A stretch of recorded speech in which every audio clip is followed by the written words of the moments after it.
In today's video, we're mainly focusing on the Toronto Maple Leafs, where we're going to discuss a Leafs signing as well as some Leafs trade rumors that we could see in the offseason, and we have the latest updates on a potential NHL return and how it might all work involving the draft as well. We'll jump into all the latest news coming up next.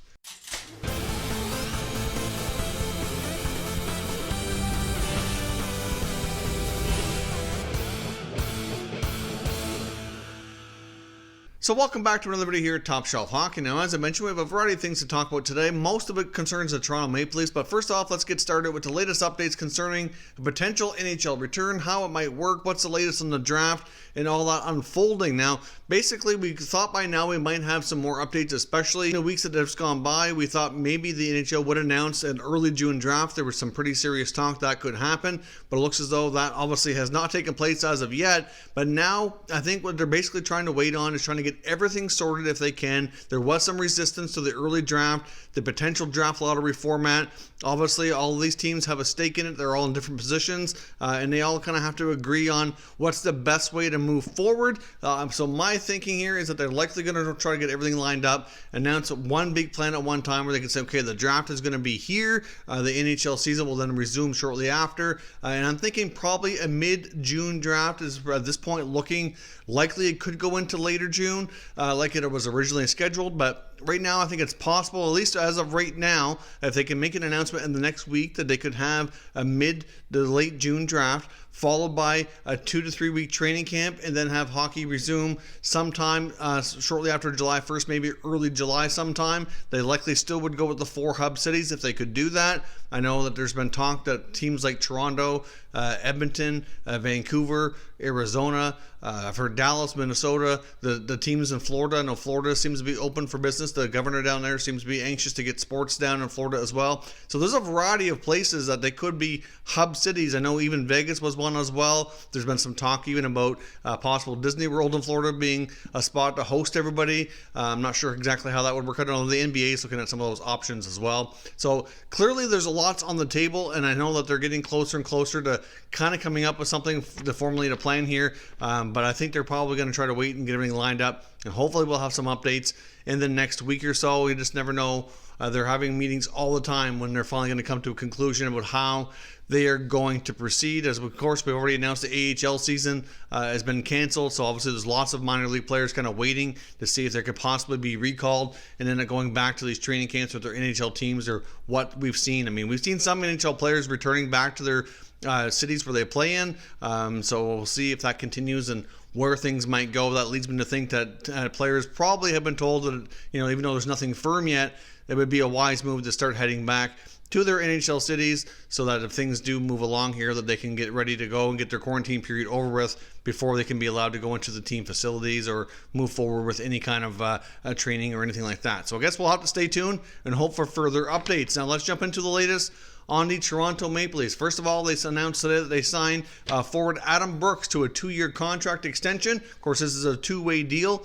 We'll pay him $725,000 at the NHL level. Obviously, he'll have a minor league salary as well, should he end up playing for the Marlies a little bit longer, which is certainly a possibility, but the Maple Leafs are certainly in a spot where they're going to be tight up against the cap, which is what everything else that we're going to talk about today kind of connects to, and Brooks very well could be a player who could provide maybe a potential fourth-line player for them, or and one of their many options that they need of what we call like a value cheaper contract near the league minimum, or around those entry-level deals between $700,000 and $1 million. They're going to need lots of those players to kind of fill out the gaps in the roster, since they have so many players that are making big money, eating up a big percentage of their salary cap. So Brooks is sticking around. It's a pretty good signing. I think he's had some good development, and even though we can't guarantee or really say for sure he'll be a regular NHL player, I do think that there is a possibility over that 2 years time that he gets more of an opportunity for sure, given the situation with their salary cap. Now, jumping into the latest trade rumors, there's a latest article from TSN here in Frank Seravalli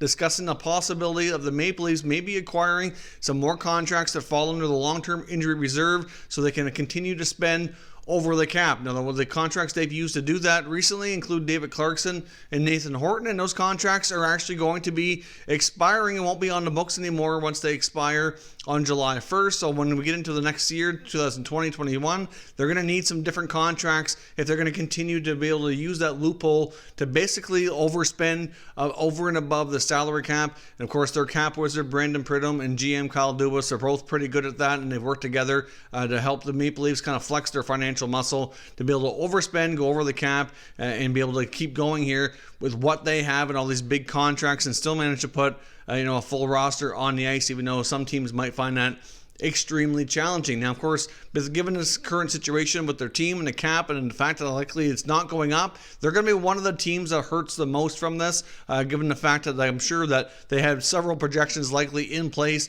for how it was going to rise over a few years' time here when they signed guys like John Tavares and Mitch Marner and Austin Matthews and Willie Nylander and all these guys to these big-time deals. They're going to have some guys like Freddie Anderson and Morgan Rielly needing some bigger-time deals in the next little while. Of course, they have some big decisions this offseason as well. They have some UFAs that may or may not be back, including defenseman Tyson Barrie, Cody Ceci up front. They've got Jason Spezza, as well as Kyle Clifford. Personally, I think out of the four, the two defensemen likely don't return. I do think there's a good chance Kyle Clifford will sign cheap enough to stick around. Spezza sounds like he wants to. I'm not completely 100% sure that the Leafs want him back. They very well might. He did play pretty well after Sheldon Keefe took over as head coach, so I do think there's some value there, given his leadership and experience. Of course, a lot of the other value contracts they have around the team certainly are much younger players with a lot less experience, so there's certainly some value to keeping him around. But with all these other signings they've made, I just can't help but wonder or question maybe if they see him in their future or not, because of course they have some RFAs that need signing as well, and with predominantly defenseman Travis Dermott and forward Ilya Mikheyev. And of course, we've already seen them make some additional, pretty valuable signings as well, and defenseman Mikko Lehtinen as well as Barabanov up front. And of course they've got Brooks signed, who very well could play. As I mentioned, we've got youngster Nick Robertson, who had a phenomenal junior season coming in. I wouldn't be shocked to see him on this team next year either. He certainly had a terrific year in the OHL, surpassing 50 goals as an award-winning junior player. Going to be making the jump to pro hockey for sure, I think, and I would not be surprised to at least see him get a bit of a look with the Maple Leafs. Can't guarantee he sticks the whole year, but I can at least see him getting a bit of a tryout. I mean, if he can play well, the contract certainly helps out a lot too, and he could be one of those guys on the cheaper contracts really producing at a higher level, at least getting his feet wet to be that player down the road. I think he could end up being a bit of a draft steal here for the Leafs in a few years' time once he continues to develop, if he's able to play anywhere close to the level he played at this past season. Now, of course, what players could they possibly be looking at? Well, Frank Saravelli lays out some of the top players around the NHL who could be have their contracts traded to the Leafs, and the Leafs could also try to exploit this, taking them off the other team's hands, maybe even get something else in return. Now, first up, and one of the more likely scenarios that I think could play out would be Ryan Kesler of the Anaheim Ducks. Now, Kessler still has 2 years on his contract at $6.875 million. Of course, I've talked about a few times the fact that I really think the Leafs and the Ducks make good trading partners. The Leafs are going to need defensemen. We've seen the Ducks signing a lot of defensemen to one-way deals recently, and I also question, because of that, maybe they would trade one of their more experienced guys, maybe like a Josh Manson. Not going to say for sure that's going to happen, but with all these other players on one-way deals, I can't help but wonder if Bob Murray might take the Ducks into more of a rebuild, and he might make a guy like Manson expendable, especially if he's able to move the Kessler contract as well and get that much more off the books, save the team some money. Clearly, the Leafs would be happy to pay that to Kessler while allowing them to overspend on the cap, get themselves a defenseman. No guarantee that Manson comes with Kessler in a package, but it certainly makes a lot of sense that he would be a player who would be able to allow them to have that LTIR money for 2 more years. He's likely not going to play anymore. Pretty solid chance. He's already been out for quite a long period of time now. He's got over 1,000 games in. That hip is just not going to allow him to play. I think it's pretty safe to say Ryan Kessler's days in the NHL are over. So really, to me, makes a good sense. They wouldn't have to give up much to get that, obviously, because they'd be taking it off the Ducks' hands as a favor. Throw in Manson, maybe a little something going back the other way. As I mentioned, maybe a forward, maybe an Andreas Janssen. Hard to say exactly what goes the other way, but wouldn't take a lot to get that LTIR contract as well as a defenseman. And then your blue line's much better. You get the LTIR money to kind of offset and plus, and then at the same time, like I said, this turns out to be a pretty good deal, at least for the next couple of years. So, that's one thing that I think makes a lot of sense. And out of all these, I think that's probably the one that makes the most sense and is the most likely to happen. Now, of course, next up we've got Marian of the Ottawa Senators. I mean, many people probably even forget that he's with the Ottawa Senators because he hasn't played in, I think it's about 2 years. He only has one more year left on his contract at $4.8 million. Of course, we've seen these two provincial teams and division rivals make trades before. They're not afraid to do that. We've seen it many times in the recent years, including last summer as well, including the Zaitsev CC trade. We saw the Dion Phaneuf trade a few years before that.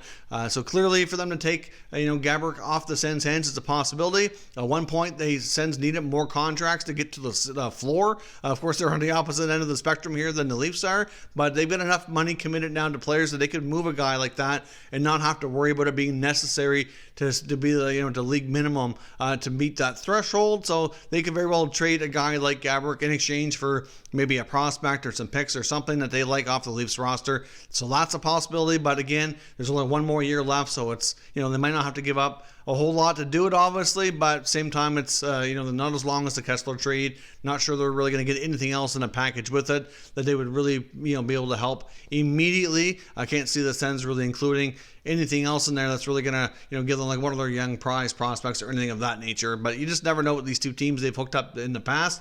And Gaborik's contract very well might be interesting to the Leafs, but again, I think Kessler would be the more likely of the two should they have to pick. Now, of course, there's also former Red Wings captain and another division rival here, Henrik Zetterberg, former captain of the Red Wings, who basically forced himself into retirement, is on LTIR, has one more year left at $6 million, so that's a heftier contract than Gaborik. So again, more likely, Detroit's another team that won't be a cap team, has lots of flexibility, very well might be willing to move that Zetterberg contract in exchange for something else they like off the Leafs roster in the prospect or pick range that could help them longer term. So, it's a remote possibility. Again, it only gives them a 1 year flexibility with that instead of the 2 years like Kessler provides, but still another contract of a guy we know for sure is not going to play anymore. The Red Wings are in a position where they can move the contract to take advantage of it and to gain something back that's going to help with their rebuild. Hard to say exactly what it would be, but Toronto has a lot of interesting assets that they certainly could take a look at here within all the valuable contracts that they've signed lately, as we've already mentioned here. So Henrik Zetterberg is certainly a possibility, could end up being a Leaf for the last year of his contract to allow them to have that LTIR loophole as well. And of course, we have the Arizona Coyotes, who find themselves tough up against the cap. They're suddenly a team who was taking these bad contracts. Now they might be a team looking to shed them and shed other salary as they find themselves up against the cap. And of course, the Arizona Coyotes are also have an investigation that's kind of pending right now. We don't know how that's going to go about the accusations that they were testing undrafted Canadian hockey player and NCAA players, that were against NHL rules. So they very well could end up with some fines or punishment in the form of losing draft picks or something. So they might have even more issues to deal with than just being tied up against the cap. They could also be punished in other ways. And they do have that Hossa contract they picked up from Chicago a while back, and it still has one more year left on it at over $5 million. So that's another possibility. Hossa has been living back in Slovakia. He's got a deteriorating skin issue of some sort that allows him not to play. Obviously, a big chunk of that contract has already been paid out. I think it's 94% or something like that was actually paid out by the time he actually left the NHL, which that was actually investigated to make sure that it wasn't some kind of cap circumvention and that everything's turned out that it is the way they say it is. So Hossa cannot play anymore. There's still a year left on his contract. There's not a lot of real dollars out, so there's even more value that way. Not that the Leafs would really care too much because they, like I said, they have that financial flexibility to do that. But again, it's just more of a cap hit than it is real dollar, so it's even more value in that sense. And it could, possibly help the Coyotes as well. But at the same time, they've been kind of going down that same road that the Leafs were, using the same sort of mechanisms to get themselves around their cap issue. So debatable whether or not these two teams hook up, unless there was a larger trade there that might be able to be had. But I guess we'll be seeing. Now, the last one we're going to take a look at here, I think is the least likely, but if it turned out he wouldn't play anymore, would probably be one of the better scenarios for the Leafs, and that's the Chicago Blackhawks and defenseman Brent Seabrook, who has one of the worst contracts in the NHL. He still has 4 years left at $6.8 million, and Brent Seabrook ended up having 3 surgeries last year, missed a big chunk of the season. There is some debate whether or not he will play again, but many people close to Seabrook seem to indicate that he is training and rehabbing and fully intends to make a comeback. Doesn't mean for sure that he's going to be successful in that bid, of course. We don't really know exactly how everything's going behind the scenes, but if Seabrook were to continue playing, obviously they wouldn't be interested in that contract, so they would certainly have to get reports from Chicago indicating that Seabrook is, definitely not going to be playing and will be on LTIR for the foreseeable future, because that wouldn't be worth it to the Leafs. They're not going to be interested in paying him that kind of money to play on their blue line when they have other guys who they can pay much cheaper and do a better job. Seabrook's not quite the player he used to be, but at the same time, after having all these surgeries, some people said that he is in much better shape and he's actually feeling a lot better, and that he should have had those surgeries long ago, which was impacting his play. So I guess if he does come back, will remain to be seen if how much of an impact it was having, and if he can gain any kind of form back, being closer to what he was a few years ago before things really started to decline. But if they knew Seabrook wasn't going to play, they have 4 years of that kind of cap hit, they could place an LTIR and give them long-term flexibility. That would be right up the Leafs' alley, and I'm sure Dubas would be all over that to try to make that acquisition. But the only thing is for sure there is we don't know that he won't play again, so it might be a little bit trickier to do. But then again, most of these deals we're looking at are going to probably be a number of months down the road. Once we finally hit an off season, it's hard to say when that's going to be. We could be into the fall or early part of winter before that happens, and a lot of time is going to pass between now and then, and obviously things are going to change with some of these guys and their health status. So Brent Seabrook might be much better known by the time we reach that point, and very well could make this very less likely to happen or a lot more likely to happen depending on how everything goes with his recovery and his health. So let me know what your thoughts are down below in the comment section. Do you see the Maple Leafs going out to acquire other long-term injury reserve contracts, since Horton and Clarkson will be expiring this summer, so they can continue to overspend and find ways around the cap and tight flexibility here with giving all the big contracts they have? Let me know your thoughts down in the comments and we'll continue the conversation. Let me know which deal you think is most likely and give me your trade proposals down in the comments and we can discuss further. If you're new to the channel, consider subscribing and turning on your notifications so you don't miss any future content, and give this video a thumbs up if you enjoyed it. I'd appreciate it if you did. As always, thank you for watching, and I will catch you next time.